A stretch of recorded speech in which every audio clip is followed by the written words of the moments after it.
Welcome back to my channel. कैसे हो आप लोग? आई होप आप लोग बढ़िया होंगे।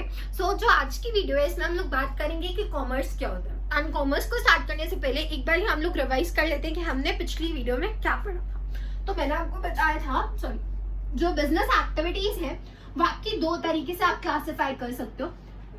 बिजनेस एक्टिविटीज को आप दो तरीके से क्लासिफाई कर सकते हो। पहला आपका क्या था? इंडस्ट्रीज। एंड नेक्स्ट हमने बात की थी कि हमारा कॉमर्स होता है, राइट। मैंने आपको बताया था इंडस्ट्री का मतलब क्या है, जहां पे आप प्रोडक्शन की एक्टिविटीज, जो भी एक्टिविटीज आपकी प्रोडक्शन के रिलेटेड होती हैं वो कहाँ पे आएंगी? इंडस्ट्रीज में आएंगी, राइट। एंड फिर हमने कॉमर्स का बोला था कि जो सारी एक्टिविटीज जो आपका प्रोड्यूस हुआ है गुड्स या सर्विसेज, उसको प्रोडक्शन प्लेस से लेके दूसरा जहां तक जब तक वो कंज्यूमर तक नहीं पहुंच जाते, वो सारी जितनी भी एक्टिविटीज होंगी वो क्या होंगी? कॉमर्स में आएंगे। इसको हम लोग एक बार डिटेल में देखेंगे आज। तो इंडस्ट्रीज में हमने पढ़ा था कि हमारी तीन तरीके की इंडस्ट्रीज होती हैं। प्राइमरी, फिर हमने बात की थी कि हमारी एक सेकेंडरी इंडस्ट्री होती है, और हमने बात किया था एक हमारी टर्शरी इंडस्ट्री होती है, राइट। या आप इसे सर्विस इंडस्ट्री भी बोल सकते हो। एंड फर्दर हमने इसमें देखा था कि कैसे हम इन्हें और डिवाइड करते हैं, राइट। अब हमने बात की थी इसके बाद कि इंडस्ट्रीज जो है ना, ये हमारे तीन तरीके की, मेनली तीन तरीके के गुड्स बनाती है। पहला हमने बोला था कि ये प्रोड्यूसर्स गुड बनाती है, ठीक है। दूसरा हमने क्या बात की थी कि ये इंटरमीडिएट गुड्स बनाती है। एंड लास्ट कौन सा था? Consumer goods, right. Consumer goods. अगर आपको इसके इस सारे का जो भी मैं आपको करा रही हूँ, इसके अगर डिटेल्ड नोट्स चाहिए तो आप मेरे टेलीग्राम ग्रुप पे जाना। जो टेलीग्राम ग्रुप मैंने बना रखा है उसका लिंक मैंने नीचे दे रखा है डिस्क्रिप्शन बॉक्स में। तो आप टेलीग्राम ग्रुप पे जाना और वहां पे मुझे मैसेज कर देना, मैं आपको पर्सनली सेंड कर दूंगी, ठीक है। एंड वैसे मेरे नोट्स बहुत डिटेल्ड है, तो आपको उसको कर लिया, और अगर आप मेरी वीडियोस देख लोगे ना तो वो इनफ है आप लोगों के लिए। अब हम बात करते हैं कि हमारा कॉमर्स क्या होता है, ओके। अगर हम बात करें कॉमर्स की, तो कॉमर्स का मतलब क्या है?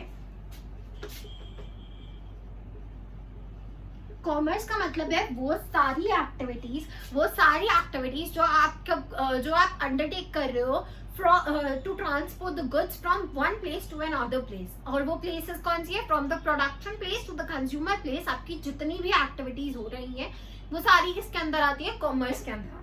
कॉमर्स में एक और चीज आती है, हम लोगों ने पढ़ा था कि टर्शरी इंडस्ट्री जो है वो हेल्प करती है हिंड्रेंसेस को ओवरकम करने में, राइट। अब यहाँ पे जो कॉमर्स है इसमें भी ये सेम चीज आती है। कॉमर्स का मतलब क्या है कि आपने वो तो किया है, आपने ट्रांसपोर्ट तो किया है गुड्स एंड सर्विसेज को, बट आपने क्या किया? आपने जो आपको जो भी हिंड्रेंसेस आ रही है इसके दौरान उसको भी कवर किया। वो सारी एक्टिविटीज भी इसके अंदर आती है। सिर्फ ट्रांसपोर्टेशन नहीं है, सिर्फ सामान को एक जगह से दूसरी जगह पहुंचाना नहीं है, यहाँ पे क्या है, और जो भी मुश्किलें आएंगी उस दौरान वो भी कवर करना है। तो अगर मैं बोलूं तो सिर्फ ट्रांसपोर्टेशन या सेल और परचेज नहीं है इसमें हिंड्रेंसेस को ओवरकम करने का भी सारी एक्टिविटीज आएंगी। ओके, सारी हिंड्रेंसेस को भी आपको कवर करना है, प्लस ट्रांसपोर्टेशन या सेल एंड परचेज भी करना है, राइट। ये होता है कॉमर्स। अब हम क्या देखो, जो ये सेल एंड परचेज है, एक्चुअली में आप इसको ग्रुप कर सकते हो। अगर मैं बात करूँ, sea transportation is again a type of a hindrance in business, but अगर मैं बात करूँ तो आप इसे ब्रॉडली ऐसे क्लासिफाई कर सकते हो कि आपने सेल एंड परचेज करना है एंड हिंड्रेंसेस को ओवरकम करना है। अब सेल एंड परचेज वाले को आप बोल सकते हो कि हमारा ट्रेड हो रहा है, ठीक है। एंड जो आपका हिंड्रेंसेस है इसमें आप बोल सकते हो कि ये हमारा क्या है? ऑक्सिलरीज टू ट्रेड, या मैं बोलूं aid to trades, auxiliary to trades या एड टू ट्रेड्स, राइट। अब हम बात करते हैं ट्रेड क्या होता है। जो मैंने एक छोटा सा आपको ओवरव्यू दिया है कि सेल एंड परचेज करना is called as trade, but इसकी एक डेफिनेशन बोलूं तो ट्रेड का मतलब क्या है कि आपने क्या किया? परचेज या सेल किया है गुड्स एंड सर्विसेज का, ताकि आपका क्या हो? प्रॉफिट हो। तो म्यूचुअल प्रॉफिट आपका एक मोटिव रहता है यहाँ पे कि दोनों पार्टीज का क्या है? प्रॉफिट हो, राइट। अब एक और डेफिनेशन दो इसकी, तो आप जो मैंने अभी बोला है उसी में सेम आप क्या लिख सकते हो कि आपने एक्सचेंज किया है गुड्स या सर्विसेज का, आपने क्या किया? एक्सचेंज किया है with the motive of mutual profit, right. अभी यहाँ पे जो मैंने वर्ड्स यूज किए दो, पहले मैंने बोला एक्सचेंज, दूसरा मैंने बोला सेल एंड परचेज करना। ठीक है, देखो एक्सचेंज का मतलब क्या होता है, वैसे तो आप इसे नॉर्मली अगर नॉर्मली बोलो तो एक्सचेंज का मतलब क्या होता है कि आपने एक चीज ली है और उसके बदले किसी को वो उसके बदले किसी को, या जिससे भी आपने वो सामान लिया उसके बदले आपने क्या दिया है, कुछ और चीज दी है। ठीक है, अगर मैं एग्जांपल दूं तो मैंने किसी गुड के बदले किसी को दूसरा गुड दे दिया, राइट। उस पर्सन को जिससे मैंने गुड लिया उसकी के बदले मैंने उसे एक और गुड दे दिया, या मैंने गुड के बदले सर्विस दे दिया, या vice versa, right. So mostly जो हमारा एक्सचेंज होता था ये तब होता था जब आपका इकोनॉमी में बार्टर सिस्टम चलता था, राइट। जब हमारे पास हम लोग जो हमारे एंशिएंट टाइम में लोग हैं वो लोग क्या है, बार्टर सिस्टम यूज करते थे, तब ये होता था।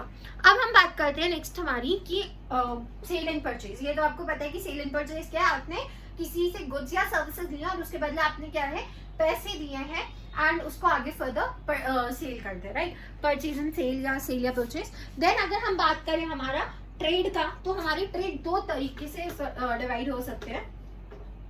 ट्रेड को आप दो तरीके से डिवाइड कर सकते हो। जो हमारा पहला ट्रेड होता है वो होता है होम ट्रेड, और जो दूसरा है वो है हमारा फॉरेन ट्रेड। क्या है हमारा, फॉरेन ट्रेड। ओके, अब अगर हम बात करें हमारी होम ट्रेड की, तो आप इसे फर्दर 3 पार्ट्स में डिवाइड कर सकते हो। पहला है लोकल ट्रेड, नेक्स्ट है हमारा state level trade, local level trade, state level trade, and last है हमारा नेशनल लेवल ट्रेड। ठीक है, यह हमारे 3 टाइप्स के ट्रेड्स हैं जो कि आप विद इन अ कंट्री कर सकते हो। नेक्स्ट जो है हमारे वो है फॉरेन ट्रेड। इसे आप फिर से 3 पार्ट्स में डिवाइड कर सकते हो। इंपोर्ट, एक्सपोर्ट एंड जो लास्ट वाला है, जो स्किप में हमारा जो लास्ट वाला है वो है इंटरपोर्ट ट्रेड। Interport trade. ठीक है, अब इन ट्रेड्स को समझते हैं। जो आपका लोकल लेवल ट्रेड है, इसका मतलब क्या है कि आप विद इन अ लोकेलिटी काम कर रहे हो। ठीक है, विद इन अ विलेज हो रहा है या विद इन अ लोकेलिटी काम हो रहा है, तो वो कौन सा होगा, आपका लोकल लेवल ट्रेड होगा। नेक्स्ट अगर हम स्टेट लेवल ट्रेड की बात करें, तो स्टेट लेवल ट्रेड क्या है, विद इन अ स्टेट हो रहा है। ठीक है, फॉर एग्जाम्पल मैं दिल्ली से बिलोंग करती हूँ, तो दिल्ली के अंदर ही अगर कोई ट्रेड हो रहा है, राइट, तो वो क्या है हमारा स्टेट लेवल ट्रेड, जो कि विद इन अ स्टेट हो रहा है। फिर अगर नेशनल लेवल ट्रेड बोले तो जो स्टेट्स के अंदर हो रहे हैं। ठीक है, बहुत सारी स्टेट्स मिलकर कुछ करी है, एक स्टेट से दूसरी स्टेट पे सामान जा रहे हैं। ठीक है, जैसे कि अगर मैं इसका एग्जांपल दूं स्टेट लेवल का, लेट्स से दिल्ली का एक एग्जांपल लेती हूँ। मेरा एक मैन्युफैक्चर है, क्लोथ्स का मैन्युफैक्चर है, जो कि दिल्ली में ही है।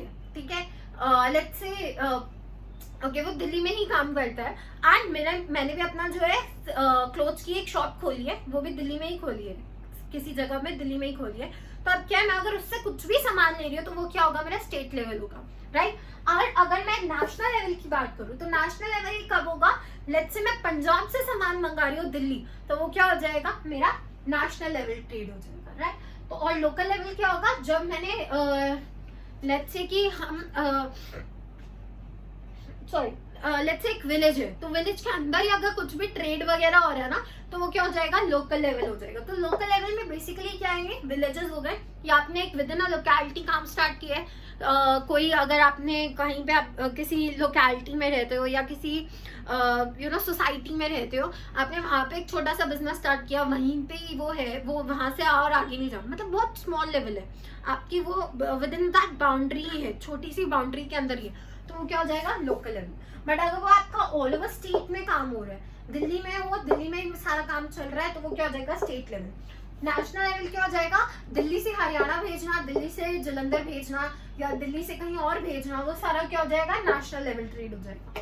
अब हम बात करते हैं हमारी फॉरेन ट्रेड की। तो फॉरेन ट्रेड क्या है, जब आप इंडिया से बाहर सामान भेज रहे हो। ठीक है, नेशनल लेवल क्या था, विद इन इंडिया काम चल रहा है आपका, ठीक है, बट फॉरेन ट्रेड में क्या है, जब आपका बाहर काम आ गया, ठीक है। अब अगर हम इम्पोर्ट की बात करें, इम्पोर्ट क्या होता है, जब आपने बाहर से किसी बाहर की कंट्री से अंदर सामान मंगाया, इंडिया में सामान मंगाया, राइट, फॉरेन से आपने इंडिया में सामान मंगाया, वो क्या हो जाएगा, आपका इम्पोर्ट हो जाएगा।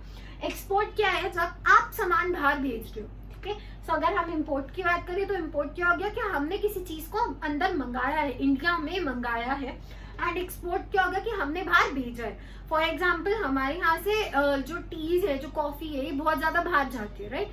देन इंटरपोर्ट ट्रेड क्या हो गया, इंटरपोर्ट ट्रेड हो गया जिसमें आपका कोई रोल नहीं था। लेट्स से कोई कंट्री जो है, लेट्स से अमेरिका जो है, वो एशिया में किसी कंट्री में सामान भेजना चाहती है, राइट।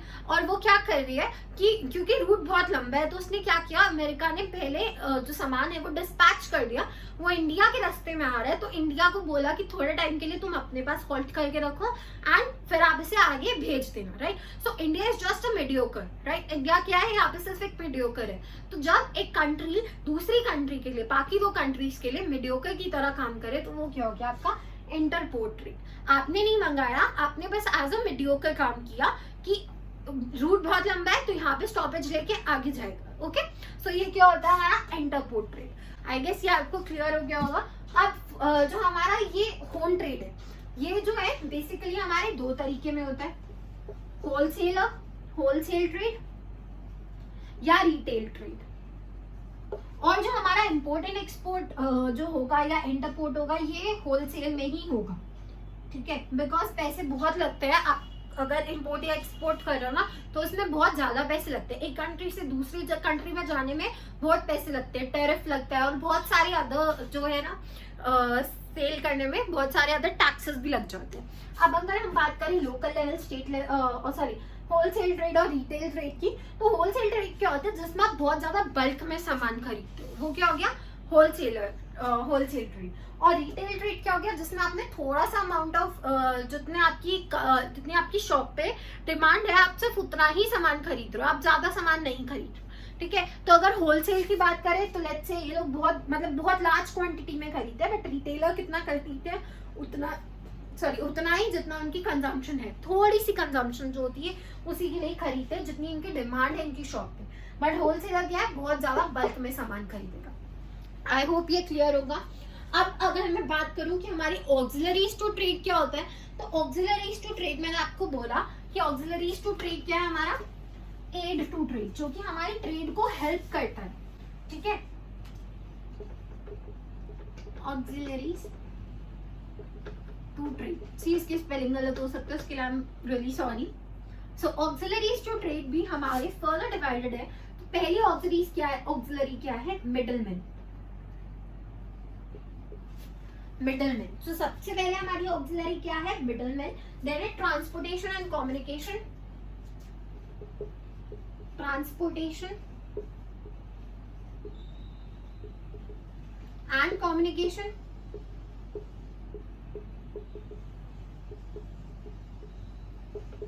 नेक्स्ट है वो है हमारी वेयर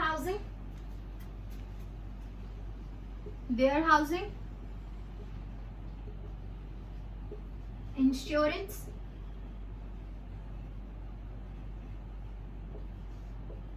बैंकिंग एंड एडवर्टाइजमेंट। अगर आप लोगों को याद होगा तो जब मैंने आपको टर्जरी इंडस्ट्री पढ़ाई थी, तो मैंने आपको बताया था कि टर्जरी इंडस्ट्री में कि ये सारी हमारी क्या होती है, एक्चुअली में हिंड्रेंसेस होती है, राइट। तो अगर मैं बात करूं मिडलमैन की, तो इसके लिए हमने क्या निकाला, मिडलमैन क्या है, देखो अगर हम बात करें, पहले क्या होता था कि छोटी सी जगह पे प्रोडक्शन होती थी और वो लोकली आप पहुंचा देते थे, राइट। फिर क्या हुआ, जैसे जैसे इंडिया की पॉपुलेशन या बाकी जगह की पॉपुलेशन बढ़ने लगी, डिमांड और बढ़ गई, ठीक है। अब लेट्स से दूध जो था वो पहले बहुत कम लोग जो थे उसको मतलब जो आसपास में लोग थे वही लोग लेते थे, राइट। अब क्या है कि कुछ लोगों ने डिसाइड किया कि विलेज से हटके हम शहरों में जाके बसेंगे, तो उनको वहां पे मिल्क चाहिए, राइट। उनकी क्या है, डिमांड इंक्रीज हुई, पॉपुलेशन भी इंक्रीज हुआ, साथ में इनके वहां से जो मिल्क की जो डिमांड है वो कैसे पूरी की गई, फैक्ट्रीज लगा के, छोटी छोटी और फैक्ट्रीज लगी कि मिल्क हम लोग क्या है आगे शहर तक पहुंचाए, ठीक है। फिर और ज्यादा डिमांड आई तो और बड़ी बड़ी जो है मिल्क की फैक्ट्रीज लगी, जैसे कि अमूल हो गया, मदर डायरी हो गया, राइट, जो कि क्या है डिस्पैच करती है हर जगह पे, हर एक स्टेट में उनका क्या है कहीं ना कहीं प्लांट लगा ही हुआ। सो वो क्या हो गया, मिडलमैन का उन्होंने फाइंड आउट किया। अब देखो जब आपकी डिमांड बड़ी हो गई, अब फैक्ट्री वालों ने प्रोड्यूस तो कर लिया, अब वो आगे कैसे भेजेंगे, तो जो फैक्ट्री में चीज प्रोड्यूस हो गई है वो आगे कैसे जाएगी, वो आगे इस तरीके से जाएगी कि मैंने आपको बताया था कि होलसेलर आ जाएंगे। होलसेलर क्या करेगा, सामान फैक्ट्री से लेगा, होलसेलर रिटेलर को देगा, रिटेलर आगे कंज्यूमर को देगा, ठीक है। तो मिडलमैन की प्रॉब्लम खत्म हुई। अब क्या होलसेलर सीधा इंडस्ट्री के पास चले जाएगा जहाँ पे प्रोडक्शन हो रही है, कि यहाँ होलसेलर वहां पे डायरेक्टली चले जाएगा, नहीं, वो भी क्या करते हैं, जो कि अब क्या हो गया कि जो इंडस्ट्रीज हैं, जो भी ये प्रोडक्शन वाली इंडस्ट्रीज है, क्या करती हैं, ये अपने एक सेल्समैन रखते हैं जो कि होलसेलर्स के पास जाते हैं, जो कि उनको बताते हैं कि आप क्या करो, ये वाला प्रोडक्ट लो, ठीक है। होलसेलर के पास जाएगा, होलसेलर रिटेलर के पास जाएगा, ये वाली मिडलमैन वाली प्रॉब्लम खत्म हो गई, राइट। अब हमें ट्रांसपोर्टेशन एंड कम्युनिकेशन की प्रॉब्लम हो रही है। तो अभी देखो अगर प्रॉपर रोड्स नहीं बने हैं, या अगर सी का रास्ता प्रॉपर नहीं है, या एयरवेज के थ्रू अगर आप भेज रहे हो, तो अगर वो चीजें प्रॉपर है नहीं, प्लस अगर आप पाइप्स के थ्रू भेज रहे हो, फॉर एग्जाम्पल गैस, राइट, तो अगर आप उसके पाइप्स के थ्रू भी भेज रहे हो, अगर आपका ट्रांसपोर्टेशन प्रॉपरली हो ही नहीं रहा है तो आप कैसे करोगे।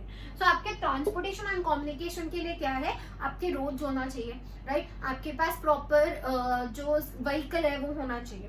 अब ये ऑक्सिलरीज टू ट्रेड है। एंड कम्युनिकेशन कैसे करोगे, आप जहाँ पे जिस जगह पे आपने अपनी जो भी प्रोडक्शन या जो भी चीज आपने खोला है, वहाँ पे अपना जो भी बिजनेस खोला है, उसके लिए आपको क्या चाहिए, आपको कम्युनिकेट करने के लिए प्रॉपर जो है आपके पास नेटवर्क सारे होने चाहिए, एंड आपका प्रॉपर वाईफाई वगैरह चलना चाहिए, बिकॉज आजकल wifi is the must for every business, right, क्योंकि मोस्टली काम जो है वो ऑनलाइन हो चुके हैं। देन अगर हम बात करें हमारा वेयर हाउसिंग का, सबसे पहले तो वेयर हाउसिंग में क्या है कि आपने सामान प्रोड्यूस कर लिया, हो सकता है डिमांड आज बहुत ज्यादा है, आगे आने वाले 2-3 महीने में डिमांड थोड़ी कम हो जाए, राइट। वैसे तो अभी दिवाली आ जाएगी तो लेट्स से बहुत ज्यादा डिमांड होती है गिफ्ट पैकिंग्स और इन सब की, बट आफ्टर दिवाली इतना ज्यादा नीड नहीं होता है, राइट। न्यू ईयर पे हो गया ठीक है, वरना नहीं, इतना ज्यादा नहीं लोग गिफ्ट हैम्पर्स वगैरह एक्सचेंज करते हैं। तो अब क्या होगा, अब आपने जो गिफ्ट हैम्पर्स बनाए थे, या लेट्स से आपने कुछ और चीज जो आप सेल करते हो, अब आप उसको क्या करोगे, वो तो आपने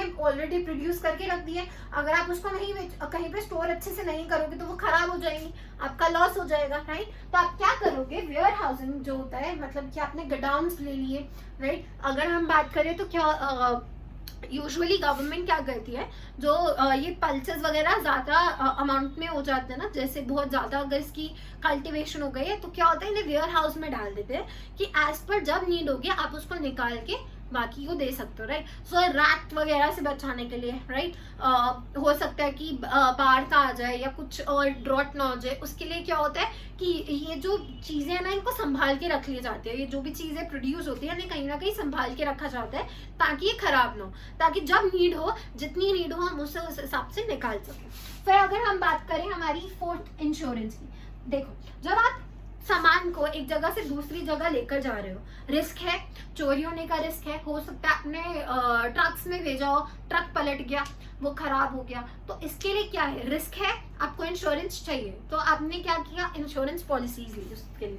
तो इंश्योरेंस एक हो गया, तो ये किस चीज के रिस्क को हटा रही है, ये हमारे किसी भी चीज कोई भी डैमेज ना हमारे प्रोडक्ट को उसके लिए बचा रही है। तो ये दोनों warehousing and insurance actually हमारे प्रोडक्ट को या सर्विस को डैमेज होने से बचाने के लिए।